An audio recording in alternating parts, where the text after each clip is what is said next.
Hi, my friend. Do you wear jeans? Of course you do. Everyone has jeans. And do you know what they are made of? They are made of cotton. Today I will tell you the story of cotton. It will not be boring, I promise. Are you ready? Then let's go. Cotton appeared a very long time ago. It was about 5,000 years before our era. In Egypt, they had not built the pyramids yet. But cotton was already growing, and not in one place. People found cotton in 3 different parts of the world: in India, in Africa, and in America. Can you imagine? 3 different peoples did not know about each other, but all of them started to grow cotton. Isn't that amazing? At that time, cotton was not for everyone. It was only for rich people. They made clothes for kings and priests from it. Ordinary people could not buy it. Why? Because cotton cost as much as gold. Yes, you heard right. A piece of cotton fabric weighed as much as gold coins, and it cost the same. In India, people believed in gods.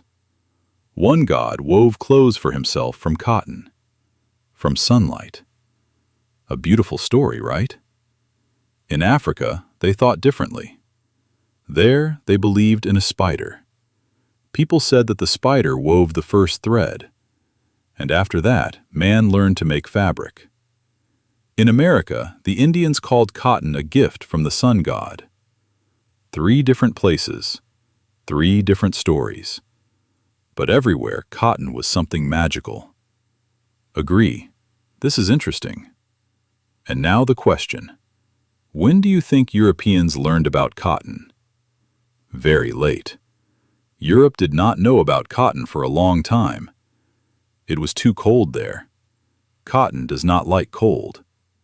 At temperatures below +10 degrees, it simply dies. It is often cold in Europe, even in the south. That is why cotton does not grow in Europe. What did Europeans do? They invented stories. When the soldiers of Alexander the Great returned from India, they told strange things. They said, "There grow trees.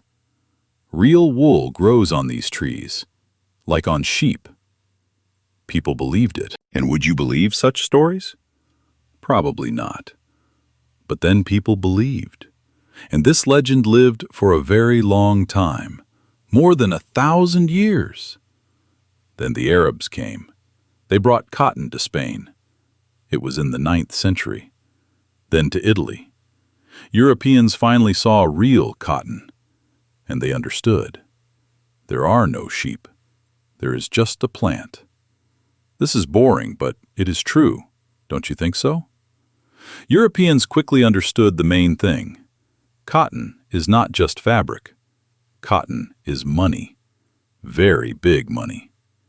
Merchants from Venice started to trade cotton in large quantities. They carried it all over Europe. They became very rich. In Germany, there lived a young man named Hans. He started to weave cotton. Then he opened his factory. Then he opened several more. He became rich. His family was called the Fuggers. Have you heard this name? Maybe not. But the Fuggers became the main bankers of Europe. They gave money to kings and dukes. They controlled politicians. And what did it all start with? With cotton. Marco Polo was a great traveler. He went to China. On the way, he stopped in India. There, he saw local cotton fabrics, and he could not believe his eyes. The fabrics were incredibly thin, very beautiful. There were no such fabrics anywhere in the world. Marco Polo wrote, "This is not the work of people. This is the work of fairies." Indian weavers were the best in the world for almost 800 years. No one could beat them. Even after 600 years, one Englishman said, "These fabrics look like magic." Europeans wanted to make the same fabrics, but they did not know the secret. The Indians did not tell it to strangers. Would you tell your secret? Of course not. Then the French came up with a clever plan. One French priest went to India. His name was Gaston. He baptized several Indian masters. They became Christians, and in gratitude, they told him all the secrets of production, all the technologies. Gaston returned to France. He brought these secrets with him. It was real espionage. Yes, industrial espionage. France started to make chintz. This is a beautiful cotton fabric. They sewed luxurious suits for the king from it. Louis XIV loved cotton very much. He wore cotton suits at balls. And what did other countries do? They were angry, and they started to introduce bans. Imagine that in your country you make woolen clothes or linen shirts. Your factories do this. Your people work there. You pay them money. This money stays in your country. And then merchants from India or another country come. They bring cotton fabrics. They are cheaper and better quality. Your people cannot make it as cheaply. And then the people of your country start to buy not your wool or linen, but Indian cotton. What happens to your factories? They close. What happens to your workers? They lose their jobs. And the money? It leaves your country for India. France, England, and Spain did not want this. So they came up with a simple move, to ban it. They said, "We will not buy foreign cotton. We will not buy it at all. We will buy only what is made at home." But there was one problem. Rich people, kings, dukes, courtiers, still wanted to wear cotton because it was beautiful, soft, and comfortable, and they wore it secretly or openly. The laws were written for the poor, not for themselves. So the bans worked badly. People still bought cotton. And then England understood. Why ban it if we can learn to make good cotton ourselves? And they started to build factories. And they succeeded. And then England became not a buyer, but a seller. England became rich thanks to cotton.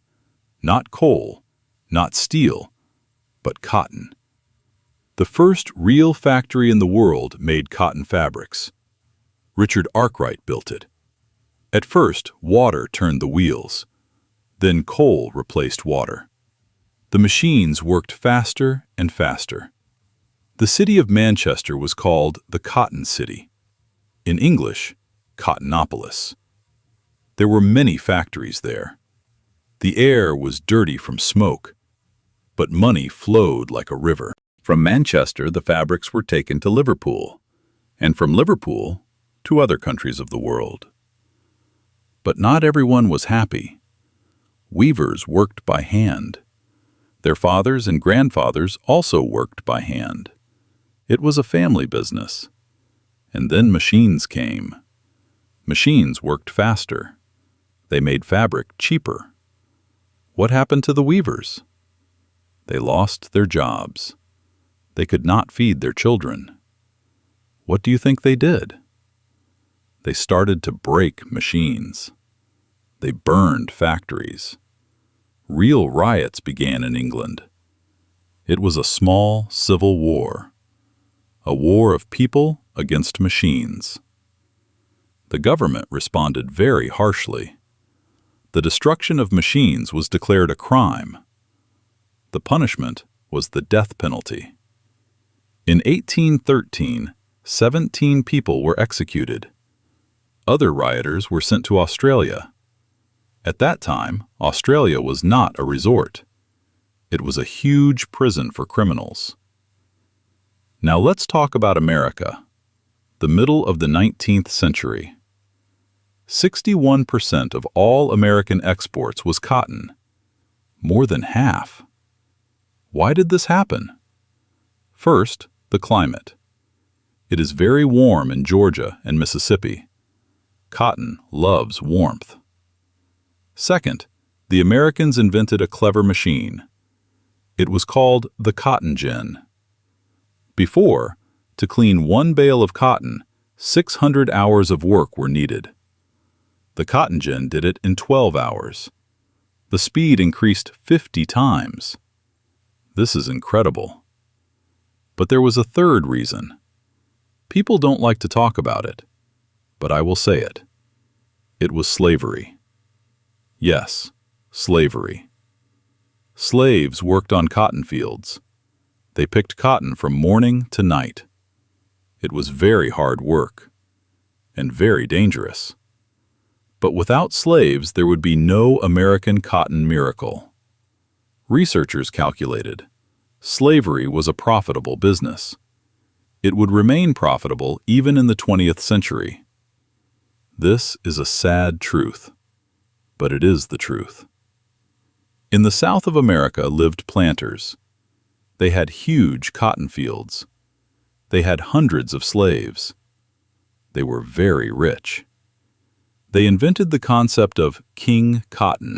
They thought like this: without our cotton, the world will die. England and France will not be able to work. That means they will help us in the war against the North. At first, they were right. England and France really wanted to help the Southerners. But then the Northerners took two important steps. The first step was a naval blockade. They closed all the ports in the South. Cotton could not go to the world market. The second step was the abolition of slavery. In 1863, slavery was officially abolished in the North. After that, Europe could no longer help the Southerners. To support slavery? It was too shameful, even for big money. Sometimes morality is still more important than profit. Do you agree with me? And now, let's jump to Japan. The end of the 19th century. Japan was a closed country for more than 200 years. No one came in. No one went out. Then American ships came. The Japanese looked at the Western world, and they said, "We also want to be rich and strong." But they had no resources, no coal, no iron, no oil. What did they have? Only cheap labor and strong political will. They started with cotton, just like the English 100 years before. In 50 years, Japan's trade turnover grew 20 times. Then Japan conquered Korea. The southern half of Korea became a huge cotton field. Everything worked for Japanese industry. Japan became a strong power. And all this thanks to cotton. Did you know this story? Probably not. Russia also wanted its own cotton. In the European part, it did not grow. It was too cold. Then Russia looked to the south, to Central Asia, Uzbekistan, Tajikistan, Turkmenistan. It is hot there. Cotton can be grown there. Russia joined these lands, and a new era began. Adventurers went there, former nobles, cunning merchants, all kinds of rogues. Everyone wanted to get rich on cotton. It was the Russian Wild West. By the 20th century, 60% of large cotton manufacturers were not Russian. They were local Muslims and Bukhara Jews. And what about today?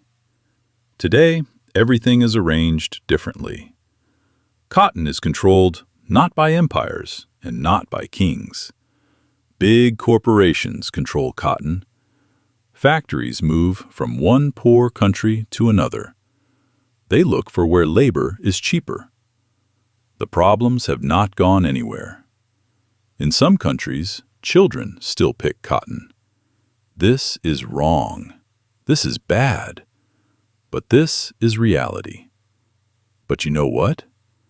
Cotton is not only pain and hard work. When you put on a cotton t-shirt or jeans, you feel pleasant fabric. It is soft. It is natural. It is not synthetic. In ancient India, cotton was called the plant of light.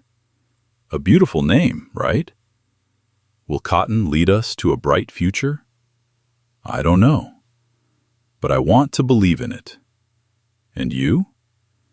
Now you know the history of cotton. This is not just the story of fabric. This is the story of money, wars, slavery, crimes, and hope. The next time you put on jeans, remember this story. You are wearing a piece of world history. Thank you for listening. You are great. Learning a language is difficult, but you are doing well. We use past, present, and future tenses. We ask questions and answer them. We agree and disagree. This is what language learning is. Subscribe to the channel. There will be many more interesting stories ahead. I promise. See you. Bye.